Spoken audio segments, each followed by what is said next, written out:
Praise the Lord. கர்த்தர் நல்லவர். நம்மை இந்த 6வது மாதத்தின் இந்த நாட்களுக்குள் அவர் கொண்டு வந்திருக்கிறார். கடந்து வந்த 5 மாதங்களும் அவருடைய கிருபையின் கரம் நம்மோடு கூட இருந்தது. தேவன் வாக்குத்தத்தங்களை ஒவ்வொரு மாதமும் கொடுத்து அதை நம்முடைய வாழ்க்கையில சாட்சிகளாய் மாற்றி வந்திருக்கிறார். இந்த நாளிலும் கூட இந்த மாதத்தில் தேவன் கொடுத்த வாக்குத்தத்தத்தை குறித்து இன்னும் அதிகமாக நாம் ஆழமாக தியானிக்கிற நாட்கள் தான் இந்த விசேஷ ஜெப நாட்களாய் இருக்கிறது. இந்த நாளிலும் இந்த மாதத்தில் தேவன் கொடுத்த வாக்குத்தத்தத்தை நாம் வாசிக்க கேட்கலாம். எசேக்கியேல் 37:5 கர்த்தராகிய ஆண்டவர் இந்த எலும்புகளை நோக்கி, இதோ நான் உங்களுக்குள் ஆவியை பிரவேசிக்க பண்ணுவேன், அப்பொழுது உயிரடைவீர்கள். ஆவியை பிரவேசிக்க பண்ணுவேன், அப்பொழுது உயிரடைவீர்கள் என்று சொல்லி உலர்ந்து போன அந்த எலும்புகளை பார்த்து தீர்க்க தரிசனம் உரைக்கும்படியாக எசேக்கியேல் தீர்க்கதரிசிக்கு தேவன் சொல்லுகிறதை இந்த இடத்துல நாம் வாசித்திருக்கிறோம். தேவன் நம்மை உயிர்ப்பிக்கிறவராய் இருக்கிறார். எப்படிப்பட்ட சூழ்நிலைகளில் இருந்தாலும் அவர் ஒரு வார்த்தை சொல்லும் பொழுது அது உயிர்ப்பிக்கப்படுவதை தான் இந்த இடத்துல நாம் புரிந்து கொள்கிறோம். எப்படிப்பட்ட சூழ்நிலைகள், மரித்து போன லாசருவை உயிரோடு எழுப்பின அவருடைய வார்த்தைகள் இல்லைங்களா? மரித்து போய் பாடையில் கொண்டு வரப்பட்ட வாலிபனை உயிர் தெழ செய்த அதே வார்த்தைகள் இந்த இடத்தில் சொல்லப்பட்டு இருக்கிறது. உங்களுக்குள் என் ஆவியை பிரவேசிக்க பண்ணுவேன், அப்பொழுது உயிரடைவீர்கள். இந்த இடத்தில் நாம் ஆதி ஆகமத்தில் பார்க்கும் பொழுது முதல் அதிகாரம் 2வது வசனம், பூமியானது ஒழுங்கின்மையும் வெறுமையுமாய் இருந்தது, ஆழத்தின் மேல் இருள் இருந்தது, தேவ ஆவியானவர் ஜலத்தின் மேல் அசைவாடி கொண்டிருந்தார். இந்த இடத்தில் பூமியானது ஒழுங்கின்மையும் வெறுமையும் இருளுமாய் இருந்தது. பார்க்கவே ஒரு சகிக்க முடியாத ஒரு காரியத்தோடு கூட ஒரு இருளாக வெறுமையாக எதுவுமே ஒழுங்கானதாக இல்லாமல் பூமியானது இருந்தது. ஆனால் தேவ ஆவியானவர் அப்பொழுது ஜலத்தின் மேல் அசைவாடி கொண்டிருந்தார் என்று இங்கு நாம் வாசிக்கிறோம். அப்பொழுது தேவன் வார்த்தைகளை அனுப்ப, வெளிச்சம் உண்டாக கடவது என்று சொல்லி அவர் வார்த்தைகளை அனுப்ப அந்த இடத்தில் அசைவாடி கொண்டிருந்த தேவ ஆவியானவர் அதை அப்படியே கிரியைகளாக செய்கிறதை நாம் பார்க்கிறோம். ஒழுங்கற்று கிடந்த அந்த பூமி, வெறுமையாய் கிடந்த அந்த பூமி இப்பொழுது வெளிச்சத்தினால் நிறைந்து, தாவரங்களினால் நிறைந்து, சமுத்திரம் பூமி என்று பிரிக்கப்பட்டு நட்சத்திரங்கள், சூரியன், சந்திரன் என்று வானமும் அழகானதாக அங்கு உருவாக்கப்படுகிறதை நாம் பார்க்கிறோம். வார்த்தைகள் தேவனுடைய வாயிலிருந்து வந்தது, ஆனால் கிரியை செய்தவர் பரிசுத்த ஆவியானவராய் இருக்கிறார். அந்த இடத்தில் அதே அதிகாரத்தில் 31வது வசனத்தில் நாம் பார்க்கும் பொழுது, அப்பொழுது தேவன் தாம் உண்டாக்கின எல்லாவற்றையும் பார்த்தார், அது மிகவும் நன்றாயிருந்தது. 2வது வசனத்தில் பார்க்கிறோம், அந்த பூமி ஒழுங்கின்மையும் இருளும் வெறுமையுமாய் இருந்தது, ஆனால் அந்த இடத்தில் அது உருவாக்கி முடித்த பொழுது அது மிகவும் நன்றாய் இருந்தது என்று கர்த்தராகிய தேவனே அதை கண்டு அவர் சொல்லுகிறதை நாம் பார்க்கிறோம். தேவன் இந்த இடத்தில் அங்கு பரிசுத்த ஆவியானவர் கிரியை செய்த பொழுது அது மிகவும் நன்றாக இருக்கிற ஒரு பூமியாக, ஒரு அழகான பூமியாக, வெளிச்சமான பூமியாக, பொருட்களும் தாவரங்களும் நிறைந்த ஒரு பூமியாக அது மாறினதை நாம் பார்க்கிறோம். இங்கு நாம் பார்க்கும் பொழுது ஆபகூக் தீர்க்கதரிசி சொல்லுகிற ஒரு காரியம், 3வது அதிகாரம் 2வது வசனம், கர்த்தாவே, நீர் வெளிப்படுத்தினதை நான் கேட்டேன், எனக்கு பயம் உண்டாயிற்று. கர்த்தாவே, வருஷங்களின் நடுவிலே உம்முடைய கிரியையை உயிர்ப்பியும். வருஷங்களின் நடுவிலே உம்முடைய கிரியையை உயிர்ப்பியும் அப்படின்னு சொல்லி இந்த இடத்துல ஆபகூக் தீர்க்கதரிசி சொல்லுகிறதை நாம் பார்க்கிறோம். இங்கு நாம் பார்க்கும் பொழுது வருஷத்தின் மையத்தில் நாம் இருக்கிறோம்.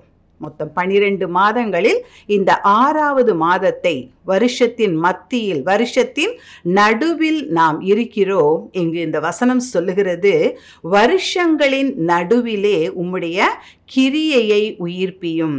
நீர் செய்கிற கிரியைகளை உயிர்ப்பித்து அதை எங்களுக்கு ஆசீர்வாதமானதாக மாற்றி தாரும் என்று இங்கு ஆபகுக் தீர்க்கதரிசி சொல்லுகிறதை நாம் பார்க்கிறோம். இங்கு ஆண்டவர் இந்த பூமியை அழகானதாக உருவாக்கின பிறகு தனக்கென அங்கு ஒரு மனுஷனையும் மனுஷியையும் அவர் உண்டாக்குகிறார். உண்டாக்கி முடித்த பிறகு அந்த அழகான பூமியின் கிழக்கு பகுதியிலே 2வது அதிகாரம் 8-9 வசனங்களை நாம் வாசிக்கும் பொழுது, தேவனாகிய கர்த்தர் கிழக்கே ஏதேன் என்னும் ஒரு தோட்டத்தை உண்டாக்கி தாம் உருவாக்கின மனுஷனை அதிலே வைத்தார். இங்கு பூமியவே மிகவும் அழகானதாக அவர் உண்டாக்கி அது மிகவும் நன்றாய் இருந்தது என்று அவரே அதை ரசித்து சொல்லுகிறதை பார்த்தோம். ஆனால் அதிலும் கிழக்கே ஒரு அற்புதமான தோட்டத்தை, பூமியே அழகானது என்றால் தேவன் உண்டாக்கின தோட்டம் எவ்வளவு அழகானதாக இருந்திருக்கும். அதில் 9வது வசனம் பார்க்க முடியும்.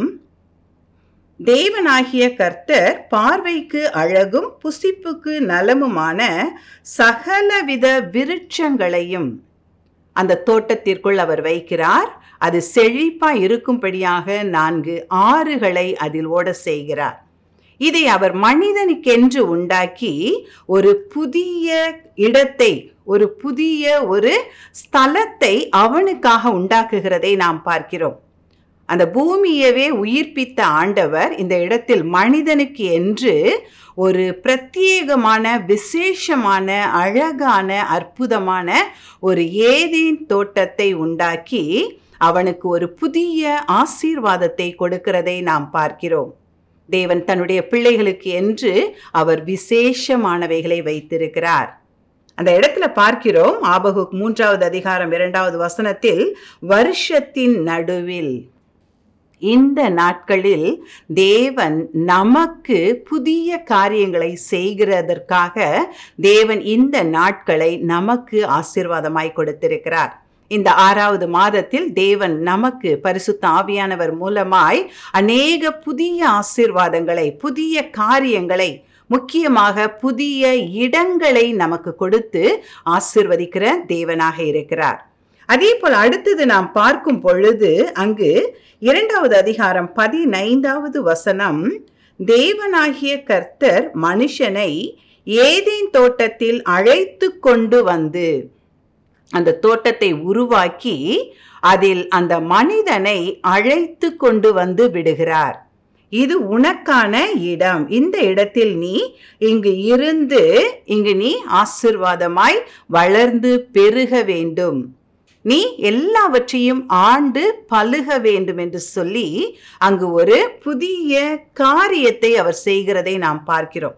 ஒரு புதிய இடத்திற்கு கொண்டு போய் அந்த இடத்துல ஒரு புதிய காரியத்தை, ஒரு புதிய பொறுப்பை, இதை நீ பண்படுத்தி அதை நீ என்ன பண்ணணும், காத்து கொள்ள வேண்டும் என்று அந்த மனிதனுக்கு ஒரு புதிய பொறுப்பை கொடுக்கிறதை பார்க்கிறோம். தேவன் உருவாக்குகிறவர், அவர் உண்டாக்கி அதை மனிதனுக்கு ஆசீர்வாதமாய் கொடுத்தவர். இந்த இடத்துல அந்த ஆதாமை கொண்டு வந்து அந்த இடத்தில் அவர் கொண்டு வந்து விடுகிறதை நாம் பார்க்கிறோம். தேவன் நம் கரங்களை பிடித்து நடத்துகிற தேவன். இஸ்ரவேல் ஜனங்களை எப்படி எகிப்திலிருந்து அழைத்து கொண்டு வந்து கானானுக்குள் கொண்டு வந்தாரோ அப்படியாக நம்மை கரம் பிடித்து நடத்தி கொண்டு வருகிற தேவன் அப்படிப்பட்ட புதிய காரியங்களை இந்த மாதத்தில் நம் மத்தியில் செய்ய இருக்கிறார். அதே போல 22வது வசனம், தேவனாகிய கர்த்தர் தாம் மனுஷனில் எடுத்த விலா எலும்பை மனுஷியாக உருவாக்கி அதை மனுஷனிடத்தில் கொண்டு வந்தார். ஒரு புதிய துணையை உண்டாக்கி அவர் அந்த இடத்துல ஆதாமை ஆசீர்வதிக்கிறதை நாம் பார்க்கிறோம். இஸ்ரவேலை ஆசீர்வதிப்பதே கர்த்தருக்கு பிரியம். எந்த விதத்தில் தன்னுடைய பிள்ளைகளை ஆசீர்வதிக்கலாம், எதை கொடுத்து ஆசீர்வதிக்கலாம், எப்பொழுது ஆசீர்வதிக்கலாம் என்று சொல்லி அவர் நம்மீது நோக்கமாய் இருக்கிற தேவனாய் இருக்கிறார். இந்த இடத்தில் அவர் ஏவாளை கொண்டு வந்து ஆதாமோடு கூட இணைத்து வைக்கிறதை பார்க்கிறோம். சோ அப்படிப்பட்ட ஒரு புதிய உறவை உண்டு பண்ணுகிற தேவனாக, புதிய துணைகளை உண்டு பண்ணுகிற தேவனாக இந்த மாதத்தில் தேவன் நமக்கு ஆசீர்வாதத்தை தரப்போகிறார். அதே போல 19வது வசனம் பார்க்கும் பொழுது, அவன் ஆதாமிடம் அவர் எல்லா விதமான மிருகங்களுக்கும் பறவைகளுக்கும் பேரிடும்படியாக அந்த இடத்தில் பார்க்கிறோம், அவைகளை அவனிடத்தில் கொண்டு வந்தார். ஆதாமை ஏதேன் தோட்டத்தில் நிறுத்திவிட்டு எல்லா மிருகங்கள், பறவைகள், மச்சங்கள் எல்லாவற்றையும் ஆதாமிடம் கொண்டு வந்து இதற்கு என்ன பேரிடலாம் என்று சொல்லி ஒரு புதிய அதிகாரத்தை கொடுக்கிறதை இந்த இடத்துல நாம் பார்க்க முடிகிறது. சோ ஒரு புதிய அதிகாரம், ஒரு புதிய உயர்வு தேவன் இந்த மாதத்தில் நமக்கு கொடுக்கும்படியாக ஒரு உயிர்ப்பிக்கிற ஒரு நேரமாக, உயிர்ப்பிக்கிற ஒரு நாட்களாக, மறுபடியுமாய் நம்மை அவர் புதுப்பிக்கிற ஒரு நாட்களாக இந்த நாட்கள் இருக்கிறது. அதை தான் இங்கு பார்க்கிறோம். அவர் ஏவாளை கொண்டு வந்து தனிமையா இருந்த அவனை ஏற்ற துணையோடு இணைத்து புதிய இடத்தில் புதிய பொறுப்பை கொடுத்து அவர் அந்த இடத்துல அவனை நாட்டுகிறதை, அந்த இடத்துல நீ இருந்து சகலத்தையும் செய்து ஆண்டு கொள் என்று சொல்லி அவர் அந்த அதிகாரத்தை கொடுக்கிறதை நாம் இந்த இடத்துல பார்க்கிறோம். சோ அப்படியாக தேவன் அவரிடத்தில் குறைவு என்பது கிடையாது, குறைவானதும் அவரிடத்தில் கிடையாது.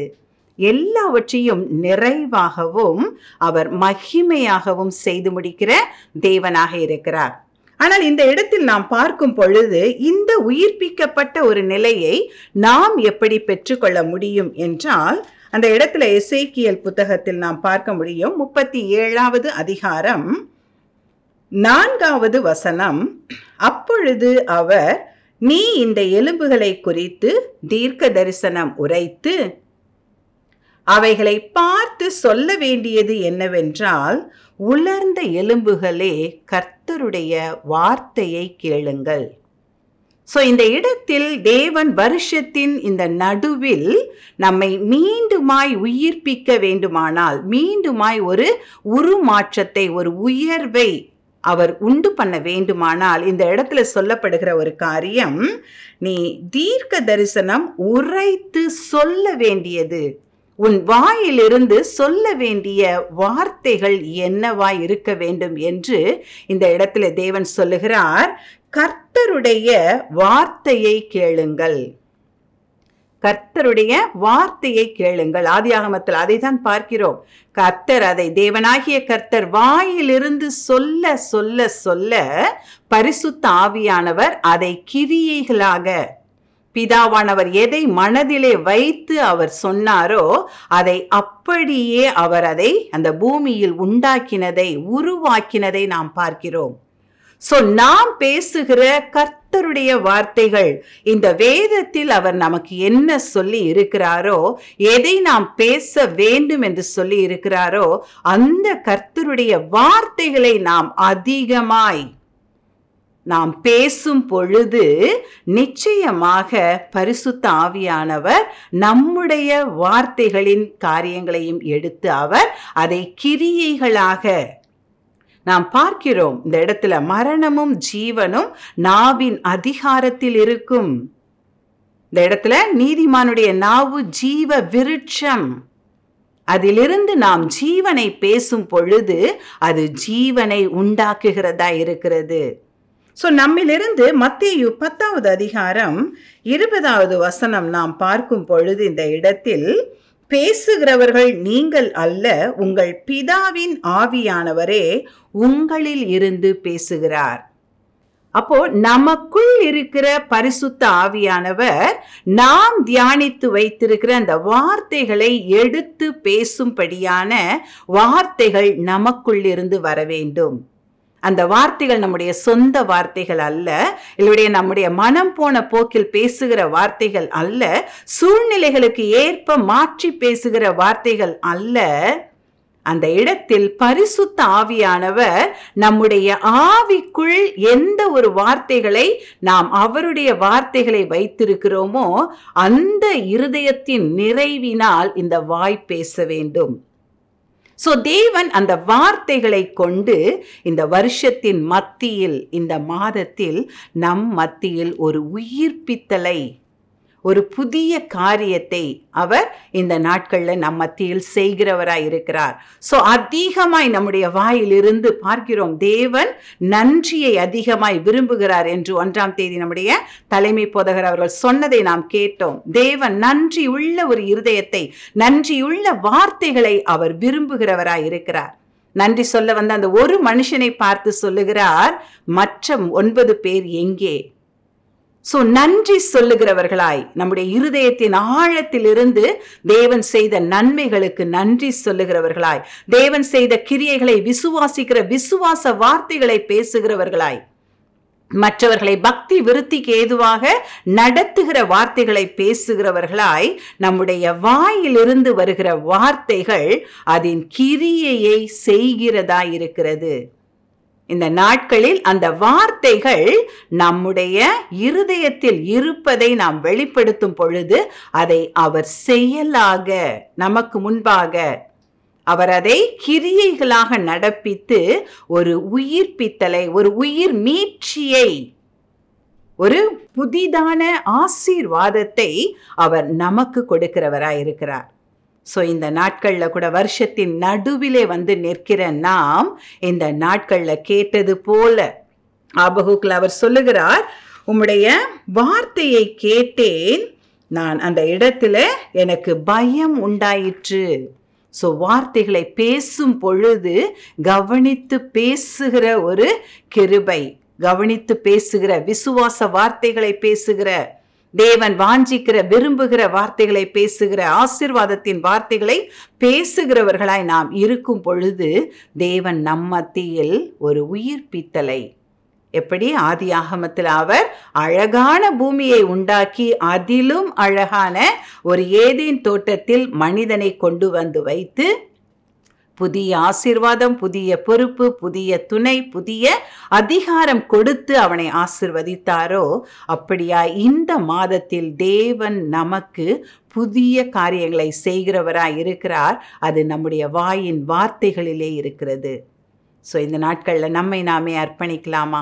நாம் அதிகமாய், இன்னும் அதிகமாய் நன்றி சொல்லுகிறவர்களாய், இன்னும் அதிகமாய் தேவனை மகிமைப்படுத்துகிறவர்களாய், இன்னும் அதிகமாய் தேவனை முதன்மை இடத்திலே வைத்து முக்கியப்படுத்தி பேசுகிறவர்களாய் இதுல பார்க்கிறோம். பேசுகிறது உங்களில் இருக்கிற பரிசுத்த ஆவியானவரே பேசுகிறார். அந்த பரிசுத்த ஆவியானவர் நமக்குள் இருந்து பேசும்படியாக அதிகமாக அந்நிய பாஷையிலே நாம் பேசுகிறவர்களாய், நாம் தேவனோடு கூட ரகசியங்களை பேசுகிறவர்களாய் இந்த நாட்களிலே காணப்படும் பொழுது தேவன் நமக்கென, நம் ஒவ்வொருவருக்கென, நம்முடைய ஊழியங்களுக்கென, நம்முடைய ஜனங்களுக்கென வைத்திருக்கிற ஆசீர்வாதங்களை அவர் நிறைவாய் கொடுத்து இந்த மாதத்தின் இறுதியில் இதன் நிமித்தம் அநேக சாட்சிகளை எழுப்ப அவர் வல்லவராயிருக்கிறார். இந்த நேரத்தில் நாம் ஜெபிக்கலாமா? தேவன் எவ்வளவு நல்லவராய் இருந்து அற்புதமான ஒரு வாக்குத்தத்தத்தை கொடுத்து இந்த நாட்கள்ல நான் உயிர் அடைய பண்ணுவேன் என்று சொல்லி இருக்கிறாரே, என்னுடைய ஆவியை உங்களுக்குள் பிரவேசிக்க பண்ணுவேன், நீங்கள் உயிரடைவீர்கள்.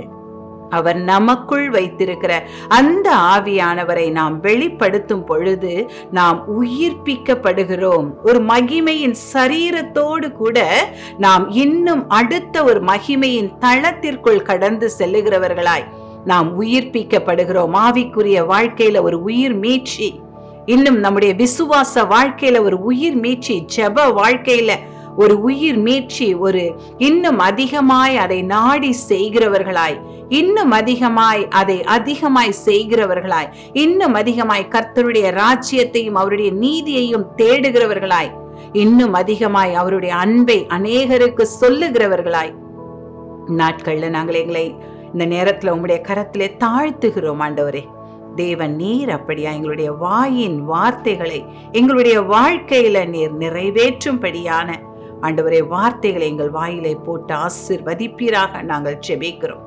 மோசேக்கு சொன்னீரே ஆண்டவரே, ஆரோன் உன்னுடைய வாயாக இருந்து பேசுவான் என்று சொல்லி, பரிசுத்த ஆவியானவர் எங்களுடைய வாயாக இருந்து பேச ஆண்டவரே, நீர் விரும்புகிறதை, நீர் வாஞ்சிக்கிறதை, உமக்கு விருப்பமானதை பேசுகிறவர்களாக, உமக்கு விருப்பம் இல்லாதவைகள் எங்களுடைய வாயிலிருந்து வராதபடிக்கு தேவன் காத்து கொள்ள இந்த நேரத்தில் எங்களை நாங்கள் தாழ்த்துகிறோம்.